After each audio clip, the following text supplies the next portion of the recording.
All right, so this is part one of the front frame rail removal. Just taking some measurements here.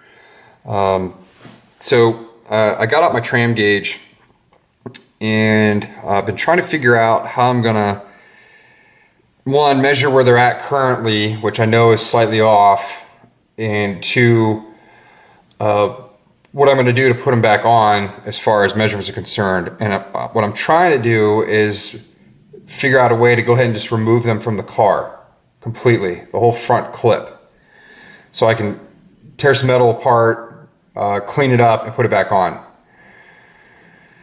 But I don't want to do that unless I am able to get them back in place on my own.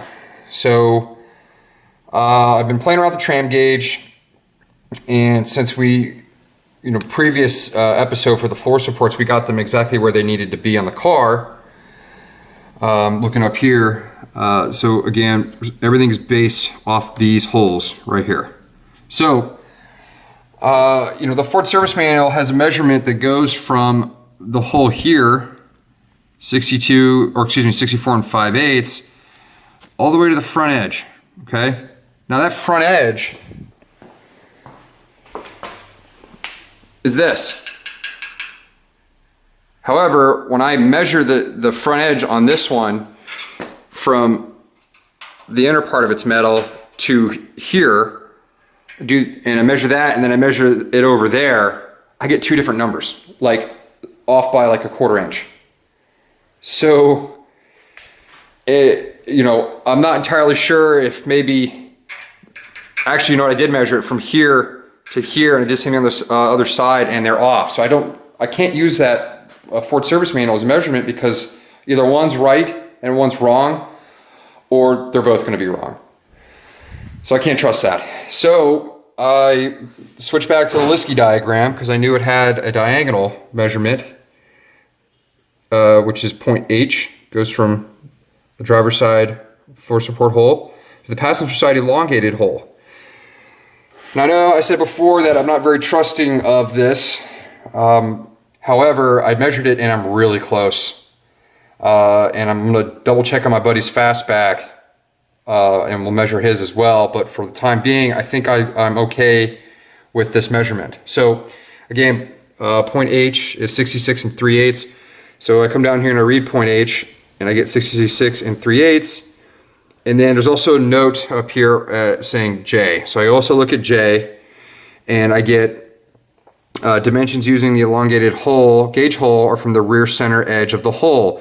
And then H says the same thing, rear center edge of the elongated hole to center of hole. So I'm center of hole here to rear center edge of the elongated hole.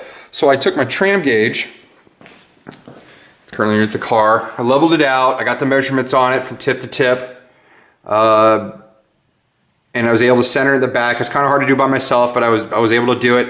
And I found that on the elongated hole, which you can just see right there, I ended up roughly back a quarter of an inch. Roughly right around there. It's kind of hard to see. Sorry about that. So I did it on the other side. I measured it and I'm roughly 1/8 of an inch. Now, I said, okay, well, what other measurement can I do? So I know that the framer or the new floor supports are exactly where they're supposed to be. So that edge there is going to be the same spot on both cars. So I measured from that edge to the center of that bowl hole, going into the front bumper mount bracket hole. And I got a further measurement on this side than I did the other side, further indicating that this frame rail is sticking out further than the other one. Now, the last thing I checked, and let me get some light on the situation, is you can see the gap there. Just see it between the firewall and the frame rail, and that's roughly a 1/4 inch. Down here, it's roughly 1/8 inch. That firewall is exactly where it's supposed to be, give or take. So I think I'm okay with removing the front clip now. Plus, measuring off my buddy's car, I'll be able to get the front clip back where it needs to be after I do some repairs on it. With using the tram gauge again in his car to verify, but I think that 66, I'm pretty confident, and 3/8 is a really good number to go off of to get both sides equal. And if I can get both sides equal and roughly in the right spot, then these things are pretty adjustable as far as the metal that gets hung on them. I should be able to get this right where it needs to be. So with that, I'm about to get the plasma cutter out and I'm going to cut these babies off. All right, topper. And the front of the car's off. God, I never thought I would see it look like this, but it's going to be worth it in the end because I'll be able to get in there and do what I need to do to make this thing right. So as I said, I was going to use the plasma cutter, and that made it too easy. So I knew I only had the torque boxes attached, kind of holding it together, and so I just ran the torch down the edge, as you can see, the burn line, and it looks really nice. Not that it matters. I did the same thing on the other side. So there you have it. For whatever reason, anybody needs any measurements at this point, let me know. I will gladly grab them for you. It's probably going to be like this for a little while.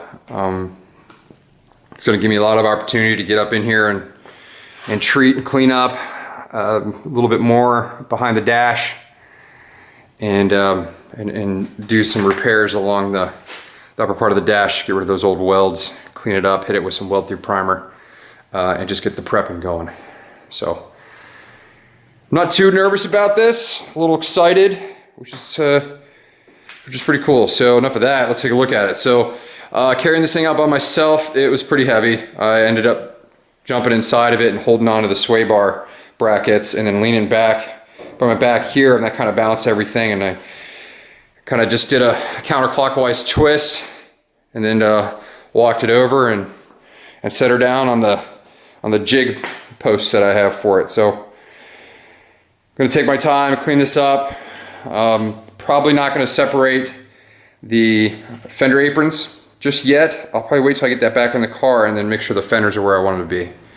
So again, I talked about sequence in the previous episode, and this is just how I feel is the best way to approach this right now. So I kept the export brace in place, kind of holding everything together.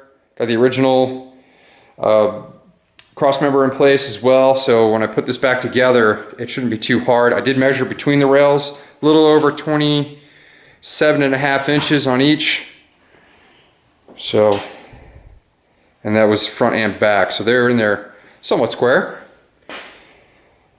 And we're just going to fix the issues that it has and get them in where they need to be as far as how far they're away from that floor support hole. And that way this car is correct. So, all right, I'm going to get back to it. Okay, so looking at the front clip, what I want to do is separate it. So I have the driver and passenger side front frame rail assemblies, including the fender apron still attached. So what I'm going to do is, since I'm putting a Mustang 2 suspension in, I don't really care about the sway bar brackets, but I might leave them in just in case I need them for measuring. But if I remember what they're called correctly, the control arm, I guess frame pieces, I'm not entirely sure, I don't remember what they're called. But the bar that goes to them, that connected in here, there's bushings on both sides, and a bar would come out and hook up to the lower control arm and support it. So so those are going to come off. Don't need them. They'll go bye-bye. But what I want to do is get the radiator support with the cross member pulled off this relatively cleanly. So I'm hoping I'll be able to do that. Nice thing that it's out of the car. I can flip this thing, do what I need to do, and yeah. So I'm gonna get started. All right, one step closer to having it apart. I just got the core support off. It wasn't too bad. You can see I use a variety of spot weld cutters in order to get it off. And then I used my plasma cutter to cut these guys.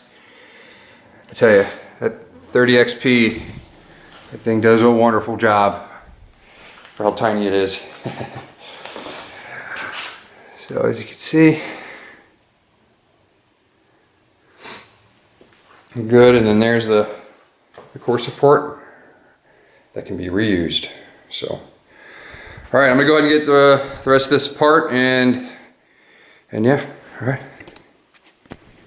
And there you go. So, got it broken down in their individual assemblies. Got a lot of cleanup I got to do on them, but they are separated. So, it's gonna be it for this part. It's gonna be a little bit before I get another opportunity to work on the car. It is Christmas time, so hopefully maybe a little bit next week. We'll see. Another look.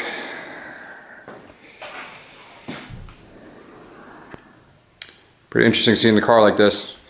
Makes it a lot easier to work on, and the fact that I know that those floor supports are in their correct locations gives me a sigh of relief that I can do this. So, all right, well, hope you guys have a happy Christmas and New Year's and all the above, and stay safe, and I'll get another video out as soon as I can.